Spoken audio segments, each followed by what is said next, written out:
Terbongkar, Jokowi tak punya dokumen saat daftar Pilwalkot Solo dan Pilkada DKI Jakarta. Pada waktu kampanye Jokowi menjadi wali kota itu, di stikernya, di kaosnya, di spanduknya, atau di pamfletnya, dia cantumkan apa? Kalau dia cantumkan doktoratus, maka kita menjadi lebih bertanya, ngapain dia kuliah 5 tahun di UGM, dapat insinyur, di wisuda, melakukan KKN, tapi kok ditafsirkannya doktoratus? Atau 5 tahun kuliah di Jogja, berhasil di wisuda, lulus menjadi sarjana, kok ketika jadi wali kota, insinyurnya tidak ditampilkan? Ada apa? Nah, begitu juga Ahok.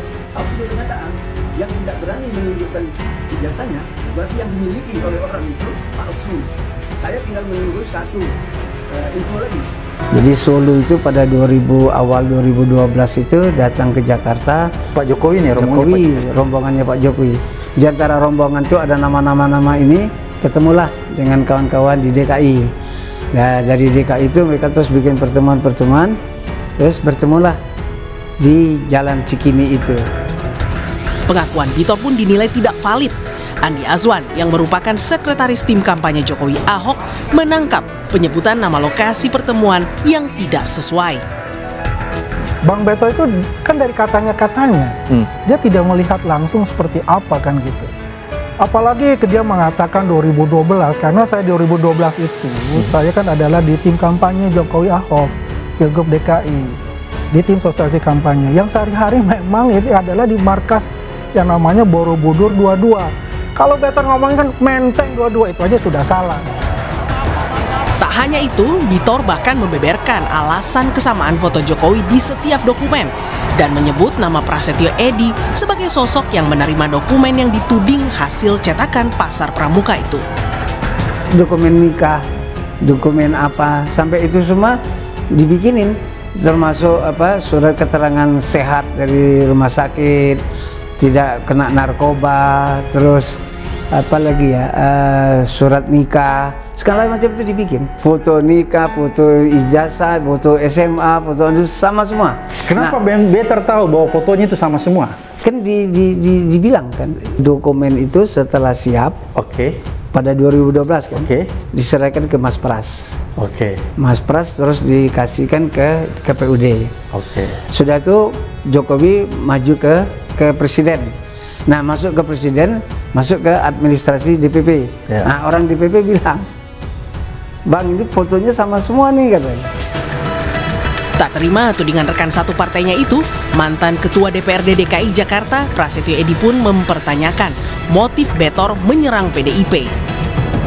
Dan saya pernah menelpon Bitor, bos, informasi lu dari mana yang benar, yang mendaftarkan itu nggak ada yang namanya Denny Iskandar, tidak ada yang namanya Indra Kramadipa, tidak ada yang namanya Widodo, yang ada saya nyebut Pras, terus Marihot Napitupulu sebagai kepala sekretariat tim pemenangan yang punya anak buah namanya Denny Iskandar, terus Isnaini dari Solo dan Syarif itu.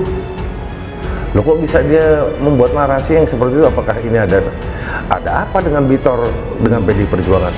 Kasmojo itu sudah membantah, apalagi kalau ditanya, apakah Pak Kasmojo pernah tahu yang namanya Jokowi? Pasti dia jawab tidak. Pernah lihat wajahnya? Pasti enggak, waktu kuliah tahun 80-an itu. Tapi kan dia mengaku bahwa dia pengajar di kehutanan. Pengajar iya, artinya dia dimanfaatkan untuk membackup si Jokowi. Jadi pertanyaan yang terakhir sama Pak Kasmojo itu, Bapak pernah ketemu nggak pada waktu kuliah dengan Jokowi? Pasti dia nggak tahu. Apa Bapak benar kenal enggak? Pasti enggak. Kalau di negara-negara maju kan mantan-mantan presiden, menteri itu bisa dipidana kan. Di Indonesia kan orang bisa berbohong atau kecanduan berbohong atau banyak hal ini juga menjadi unik sekarang. Maka saya contohkan kasus misalnya Bareskrim mengurus ijazah. Ini kan dicoba tunjukkan sama saya di negara mana ada Direkmen Endar Kepolisian seperti ini. Hanya uniknya di Indonesia karena itu ijazah itu kan institusi yang dikeluarkan oleh bukan pribadi, oleh lembaga pendidikan. Nah, pendidikan. Nah, kan ada PT UN. Kemudian yang kedua, kenapa sih Pak Jokowi kenapa harus sewa pengacara? Kan itu dari dulu persepsi publik ya. Kenapa harus mengundang preman? Kenapa harus kompresi pers setiap hari? Kenapa harus rumit hidup itu? Kenapa nggak disederhanakan? Kan ini pandangan bukan saya, masyarakat orang kampung saya ngomong, tinggal konversi pers, tinggal dilihatkan ijazahnya, didatangkan semua alumninya. Itu yang dibilang Pak Samsul, ini tutup buku, udah selesai. Nah, sebelum itu ditunjukkan, yang akan ribut terus. Nah, kalau kenapa nggak ditunjukkan? Karena kalau ditunjukkan, ini persepsi orang lagi, akan diuji lagi. Bareskrim pantas nggak untuk menguji itu kan? Kalau memang Bareskrim canggih loh. Tulang menulang 30 tahun, 10 tahun yang mati yang lalu aja bisa dia. Tapi kan ini soal tintanya, soal kertas usianya. Ijazah itu asli nggak? Saya duga itu asli. Tapi kan bisa saja persepsi lain mengatakan asli, tapi ada juga persepsi lain mengatakan nggak asli. Ya dibuat belakangan. Tapi dibuatkan seperti identik kan? Tapi ijazahnya itu asli nggak asli, dikeluarkan resmi nggak resmi, tapi dibuat setelah tahun sekian gitu. Kan bisa saja. Jadi ini kan pandangan. Kenapa sulit sih sebenarnya? Atau bisa saja mengambil 2 major begitu ya. Jadi 1 insinyur, 1 doktorandes. Yang kedua, saya lihat ini jadi aib bagi negara kita. Sampai kapanpun jadi aib. Aibnya adalah aib bagi UGM, aib bagi negara kita, aib bagi kita. Jadi ini menurut, kalau kita sudah bicara aib, ya udah kita kubur semua aja, udah selesai. Nah ini menurut saya, secara saya melihat, makanya saya nggak mau jadi disebut sebagai otoritas saya sebagai akademisi Universitas Bung Karno, karena ini sensitif ya, saya direktur eksekutif Fox Center aja. Karena ini menurut saya aib gitu. Karena kalau ini nggak aib, harusnya udah dilihatin aja, nggak susah. Gitu. Dengan melihat fakta yang ada antara pengakuan Karno dan Muhuri, maka sudah semestinya jika kita harus tertawa terbahak-bahak mendengarkan pengakuan mereka berdua. Kenapa harus demikian? Sebab jika kita merujuk kepada cerita si Karno yang mengatakan bahwa ada sebuah peristiwa yang membuat dirinya tidak akan lupa dengan Jokowi saat Jokowi KKN di desanya adalah jatuhnya lampu petromak di atas meja tempat para mahasiswa sedang mengerjakan tugasnya. Jokowi sangat ketakutan saat itu sampai dia mengangkat tangannya tinggi-tinggi. Lampu yang di atas itu jatuhnya di sini, pas di depan Pak Jokowi. Persis di depan Pak Jokowi pada saat duduk di sini ya Pak ya? Mudah-mudahan Pak Jokowi ingat. Mudah-mudahan Pak Jokowi ingat. Dan harusnya ingat ya Pak ya, karena itu momentum. Karena peristiwa itu saya masih ingat Pak Jokowi ketakutan. Sampai tangannya begini. Pak Jokowi ketakutan. Sampai tangannya begini.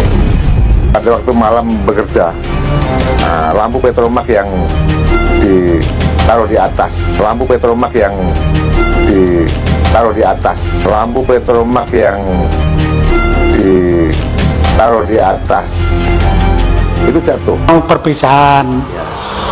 Perpisahan KKN itu lah, di sini aku minta gitar, terus dikasih uang sama yang namanya Pak Tugiar. Pak Tugiar itu tokoh masyarakat sini, ngasih uang untuk beli gitar elektrik.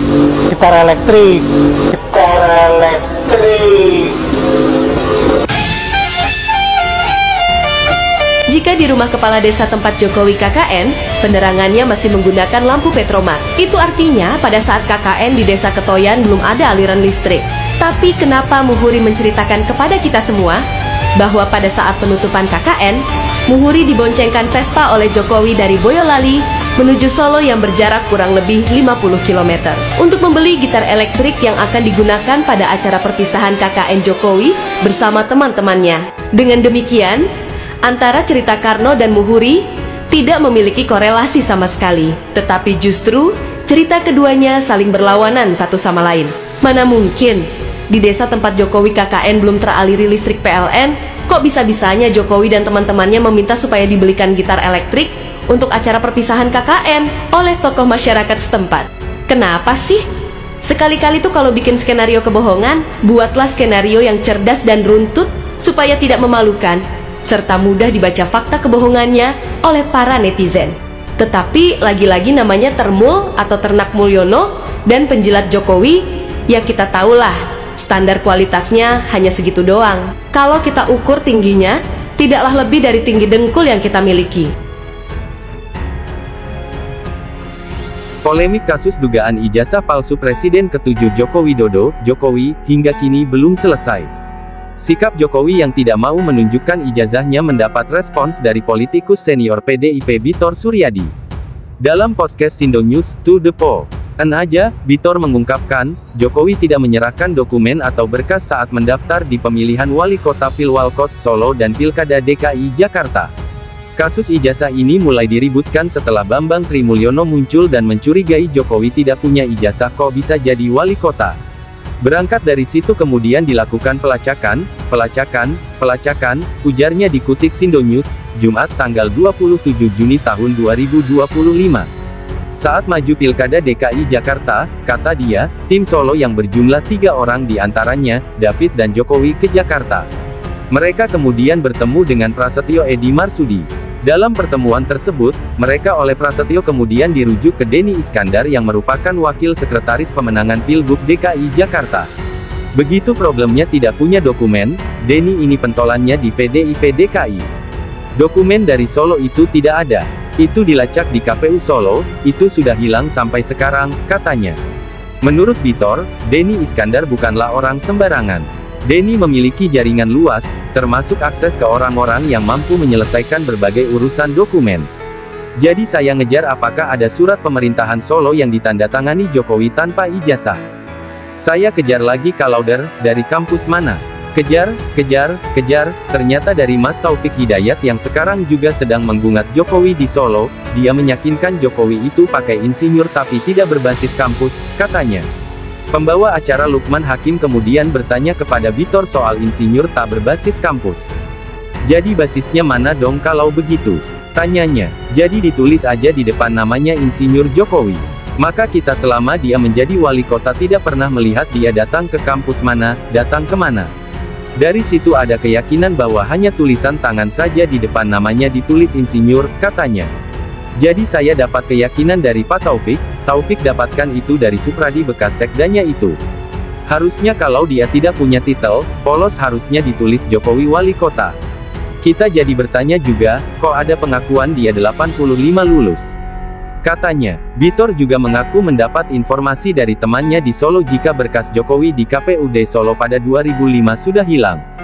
Hal ini memperkuat keyakinan kita pada waktu Widodo datang bertemu tim Jakarta. Kalimat pertamanya adalah, kami tidak punya dokumen, untuk itu mari dibuat.